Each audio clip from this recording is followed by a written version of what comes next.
Hi. Hi, welcome to our missionary life. That's what we're calling it right now anyway. And I have a guest with me today because in this little quick video for you guys, I have a bit of an announcement regarding our fundraising and whatnot, our progress. And so I wanted to have Esther on here because she is one of our miracles. All five of them are miracles, and they all have their unique miracle story, and she's one of them. Hi. Hi. Do you want to say anything? No. All right, I'm gonna need you to back it off a little bit. Okay. I'm sorry about that, guys. She gets out of hand. Don't know how to rein them in.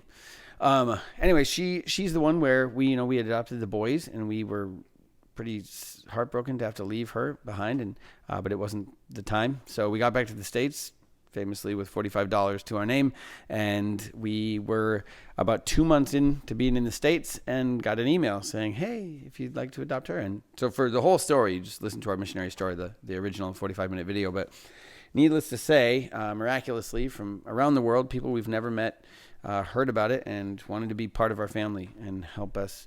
And it was years before I could even talk about the adoption of this little girl without just crying. And it's fine now. I mean, I kind of care for her now, so yeah.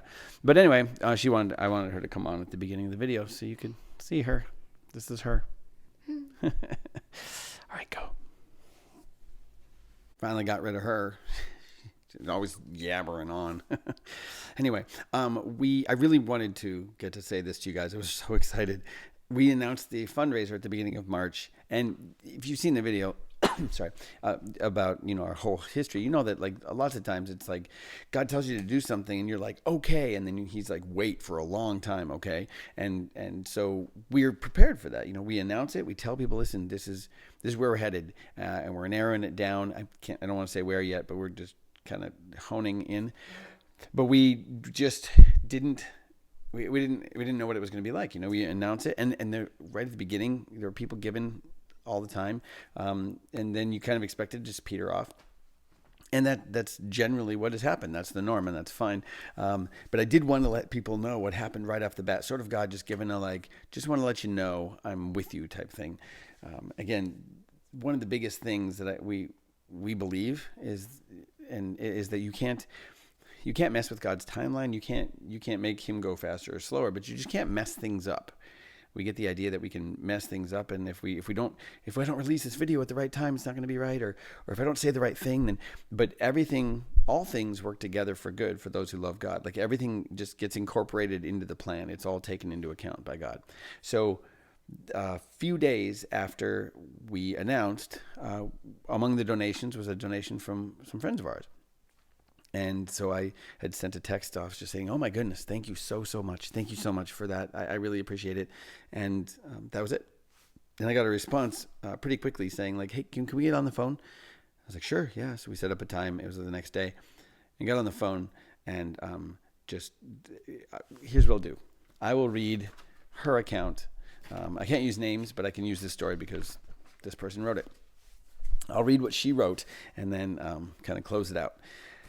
This is March 9th, 2021. When the Davidsons' Christmas card arrived in the mail, I had the good intention. Pause. I'll just say this. We had sent out to people on our mailing list, our friends and family and stuff, a Christmas card. And in the Christmas card was also a little card regarding freely given and just our at the time there was no like, we're heading overseas, we're aiming. It was just like, hey, remember put this on your fridge and pray for us. So when the Davidsons' Christmas card arrived in the mail, I had the good intention of sending them a donation. Then the busyness of the Christmas season came, and my good intention slipped into the back of my mind. Now Lent is here, and a few weeks ago, as I was looking through our Christmas cards again, I came upon their beautiful family picture. Oh yes, I was going to give them a donation. I went to my computer and looked up their website. My heart was incredibly touched by the pictures and stories of their mission trip to Kenya. Here was a family with several young children facing the hardships and the risks of a trip to Africa, carrying out so beautifully the corporal and spiritual works of mercy to our brothers and sisters in need. I gladly submitted a $100 donation, but my heart was filled with a desire to do more. That evening, as I was quietly praying, the thought came to me. We had just received a $20,000 inheritance that we weren't sure how best to use. And here was a family who desired so desperately to help the poor, but who needed to pay down their medical school debt first. My heart was burning, and my excitement was high. But being cautious, I asked God, please let me know if this is what you want. Well, he made it very clear. I was immediately reminded of a passage in the Catechism of the Catholic Church that Nick had pointed out to me years ago. Not to enable the poor to share in our goods is to steal from them and deprive them of life. The goods we possess are not ours, but theirs. Catechism 2446. In those moments of prayer, I also recalled a book that I had recently read, Happy Are You, Poor, in which Father Thomas Dubé exhorts that disciples of Jesus Christ are called to live factual poverty, not just an inner detachment from material goods or the availability to help others, but to live simple gospel poverty. This book has weighed upon my heart, as I never thought of myself as being overly attached to material goods, yet I now realize how I've been caught up in the dictates of our society, which push us to be successful and comfortable, with little serious concern for those who suffer from lack of life's most basic necessities. I shared all of this with my husband, and I asked if he would be willing to consider the gift and to pray about it. He would. A couple of days later, I received a text from Nick, gratefully acknowledging our $100 donation. I passed Nick's message of gratitude along to my husband, and he said, we can give them more.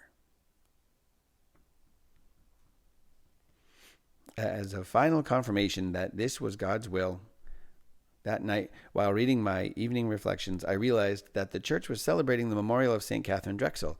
The reflection stated, Catherine's parents had always stressed that their wealth was on loan to them, that they must put all they had at the service of others. How much clearer could God be communicating his will to me? The next day, I talked to Nick on the phone, and after sharing this testimony and offering the gift of money, we both ended up in tears. I told Nick that my prayer this Lent was, Jesus, please help me to love more. I was hoping that my prayer, fasting, and almsgiving would lead me to a deeper love for Jesus and others, and not just the enjoyment of eating sweets on Easter Sunday. And it has. By stripping away some of the desires, worries, and distractions of everyday life, I was able to hear God's voice more clearly. And to top it off, after getting off the phone with Nick, I came across the day's gospel reading, The Rich Man and Lazarus. God does answer prayers. When we slow down and do with less, we are better able to see how he does so. So yes, that. It was crazy because you have no clue. We don't know what's going on in each other's lives. God's just asking us each, again, not to be successful, but to be faithful. And so in our life, God is saying, here, just announce, just put it out there. Just let people know what you're thinking. And I'll do the rest. And then, this person here, this couple, God is in their life and they're asking God, what do you want us to do? Do you want us to do this and that? And they're responding. And it's like this dance where God is like, come this way. And they're like, okay. And he's sweeping you around. And sometimes you're like, up in the air, like Jennifer Grey and Patrick Swayze. I don't know. It's just crazy because at these moments they just coincide, and you can't make them happen.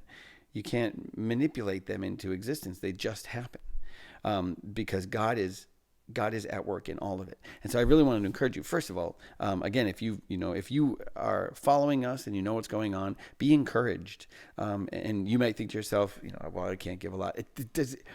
Again, like it's from the beginning, it's never about if people can give a bunch. It's just about knowing how much you can trust God, knowing how much you can trust your Father. Again, it is because he's going to work out on our end. He's going to work our mission out. He's going to. It's a given. He's going to do what he wants to do with us. But on your end, you can trust him. You can trust him. And I love that she says that at the end.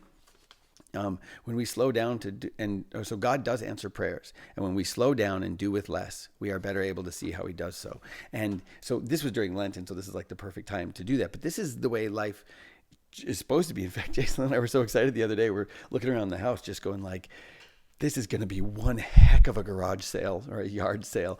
Like, I mean, obviously you keep some stuff and like keepsakes and things, but just the idea of just like offloading all of it and just going, like, it's a liberating and exciting thing to do.